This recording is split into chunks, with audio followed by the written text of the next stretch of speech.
नमस्कार, मनीषा टेस्टी रेसिपीमध्ये तुमचे सर्वांचे मनापासून खूप खूप खूप स्वागत। आज आपण बघणार आहोत टोमॅटोची चटपटीत आणि टिकाऊ चटणी। ही चटणी एक वेळा करून ठेवली तर तुम्ही 2 ते 3 दिवस आरामात खाऊ शकता।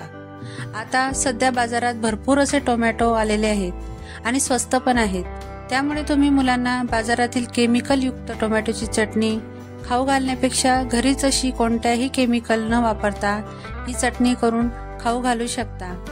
इथे ही चटणी अगदी सोप्या पद्धतीने कमी साहित्यात आणि घरच्या साहित्यात कशी करायची ते इथे मी सविस्तर तुमच्यासाठी काही टिप्स सांगितलेले आहेत। तेव्हा हा व्हिडिओ तुम्ही शेवटपर्यंत पहा आणि आवडल्यास एक लाईक आणि सबस्क्राइब नक्की करा। चला तर मग रेसिपीला सुरुवात करूया। आता सुरुवातीला टोमॅटोची चटणी करण्यासाठीचे साहित्य पाहूया। मी 4 ते 5 लाल टोमॅटो घेतलेले आहेत। चटणीसाठी असे लाल भडक टोमॅटो घ्यायचे, त्यामुळे चटणीला छान लालसर कलर येतो आणि यात वेगळा असा रंग वगैरे टाकण्याची गरज पडत नाही। तिला मस्त लाल कलर येतो, त्यामुळे टोमॅटो घेताना केव्हाही लालच घ्या। आता यांना स्वच्छ धुवून घ्यायचे। नंतर यामध्ये 10 ते 12 लसणाच्या पाकळ्या इथे मी घेतलेल्या आहेत। नंतर मध्यम आकाराचा कांदा बारीक चिरून घेतलेला आहे आणि अर्धी वाटी कोथिंबीर बारीक चिरून घेतलेली आहे। आता आपण टोमॅटो कट करून घेणार आहोत। तर इथं टोमॅटोचा असा पुढचा भाग असतो तो अगोदर कट करून घ्यायचा आहे आणि नंतर असा टोमॅटो मध्यातून कट करायचा आहे। मी इथं टोमॅटो आडवे कट करते, तुम्ही हवं तर उभे काप केले तरी चालेल। तर या पद्धतीने असे 2 भागात टोमॅटो कट करून घ्यायचे, म्हणजे ते लवकर शिजतात आणि त्यांची जी वरची साल आहे ती पटकन निघते। आता आपल्याला इथं फक्त 2च भाग करायचे टोमॅटोचे, जास्त नाही, आणि त्यांना पाण्यात आपल्याला शिजवायचे नाही, तर त्यांना आपल्याला तेलात शिजवून घ्यायचे। तर इथं संपूर्ण असे जे टोमॅटो आहेत ते कट करून झालेले आहे। आता आपण त्यांना शिजवून घेणार आहोत। त्यासाठी इथं मी गॅसवर कढई गरम करायला घेतलेली आहे आणि त्यामध्ये 2 पळ्या तेल टाकून घेतलेले आहे। तेल व्यवस्थित गरम झाल्यानंतर त्यामध्ये असे टोमॅटो सोडून घ्यायचे आहेत। तर जो आपण कट केलेला भाग आहे तो तेलात सोडायचा आहे। या पद्धतीने तुम्ही हे टोमॅटो पाण्यातही शिजवून घेऊ शकता, पण पाण्यात शिजवल्यामुळे टोमॅटोची जी चटणी आहे ती लवकर खराब होऊ शकते आणि तिला शिजवायलाही खूप वेळ लागतो। त्यामुळे मी इथं हे टोमॅटो तेलात शिजवते, त्यामुळे ही चटणी जास्त दिवस टिकते आणि लवकर खराबही होती। आता त्यामध्ये मी हे लसणाच्या पाकळ्या आहेत त्या टाकून घेतलेल्या आहेत। आता यावर झाकण ठेवून एक 5 ते 7 मिनिटं हे टोमॅटो शिजवून घेणार आहोत। इथं मी गॅसची फ्लेम कमीच ठेवलेली आहे।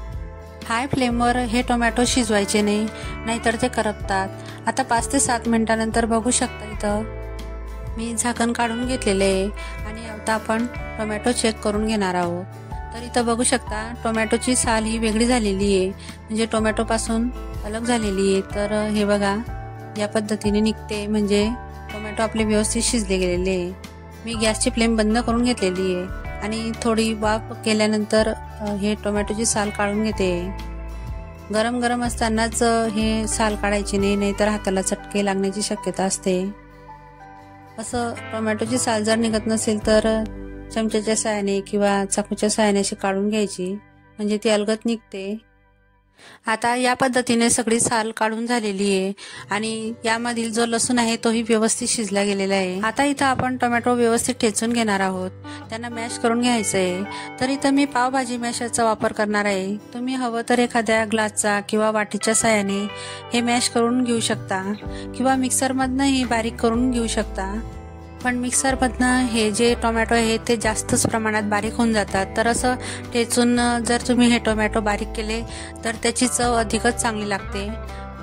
तर या पद्धतीने लसूण आणि टोमॅटो व्यवस्थित ठेचून घ्यायचे, असं जाडसरच ठेचायचंय, जास्त बारीकही आपल्याला करून घ्यायचं नाहीये।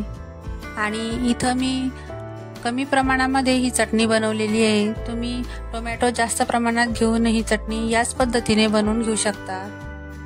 तर आता इथं आपले हे जे टोमॅटो आहे ते व्यवस्थित ठेचून झालेले आहेत आणि आता आपण चटणी बनवून घेणार आहोत। त्यासाठी इथं मी त्याच कढईमध्ये 2 पळ्या तेल टाकून घेतलेले आहे। तेल व्यवस्थित गरम झाल्यानंतर त्यामध्ये मोहरी आणि जिरं अर्धा चमचा टाकून घेतलेले आहे। नंतर त्यामध्ये जो आपण बारीक चिरून घेतलेला कांदा होता तो टाकून घेतलेला आहे आता इथं आपल्याला कांदा तेलात जास्त वेळ फ्राय करायचा नाहीये, तर 1 मिनिट परतायचा आहे फक्त आणि लगेचच त्यामध्ये ठेचून घेतलेले हे जे टोमॅटो आहेत ते टाकून घ्यायचे आहेत आणि तेलात आणि कांद्यामध्ये हे व्यवस्थित परतून घ्यायचे आहेत। असं व्यवस्थित मिक्स करून घ्यायचं आणि चमच्याच्या साहाय्याने असं सतत हलवत राहायचंय, म्हणजे यातील जे पाण्याचा अंश असतो तो लवकर कमी होतो। आता 1 ते 2 मिनिटं व्यवस्थित परतल्यानंतर यामध्ये आपण लाल तिखट घालून घेणार आहोत। तर इथं मी 2 चमचे लाल तिखट घेतलेले आहे। तुम्ही यामध्ये हिरवी मिरचीही टाकून घेऊ शकता, पण मी इथं फक्त लाल तिखटच टाकून घेतलेलं आहे। आता हे व्यवस्थित मिक्स केल्यानंतर यामध्ये मी लिंबाचा रस टाकून घेणार आहे। तर आपण इथं हे घरगुती साहित्यात करतोय म्हणून मी इथं लिंबाचा रस टाकून घेतलेला आहे। साधारण 1 चमचा लिंबाचा रस टाकून घ्यायचा आहे। तुम्ही यामध्ये व्हिनेगरही ऍड करू शकता। नंतर त्यामध्ये अर्धा छोटा चमचा हळद टाकून घ्यायची आहे आणि आता हे व्यवस्थित मिक्स केल्यानंतर आपण अजून त्याला 1 ते 2 मिनिटं असं शिजू द्यायचं आहे। असं चटणीला तेल जे टोमॅटो पेस्ट आहे त्यापासून वेगळं व्हायला लागलं, त्याला आपण तेल सुटणंही म्हणतो, तेव्हा समजायचं की आपली चटणी तयार आहे आणि त्यात अजिबात आता पाण्याचा अंश नाहीये। आता शेवटी आपण त्यामध्ये कोथिंबीर टाकून घेणार आहोत आणि परत 1 वेळा व्यवस्थित मिक्स करून घ्यायचं आहे। तर इथं बघू शकता किती छान असं चटणीला तेल सुटलेलं आहे आणि ह्या चटणीमध्ये असंच जास्त प्रमाणात तेल हवं, तेव्हाच ही चटणी जास्त दिवस टिकते।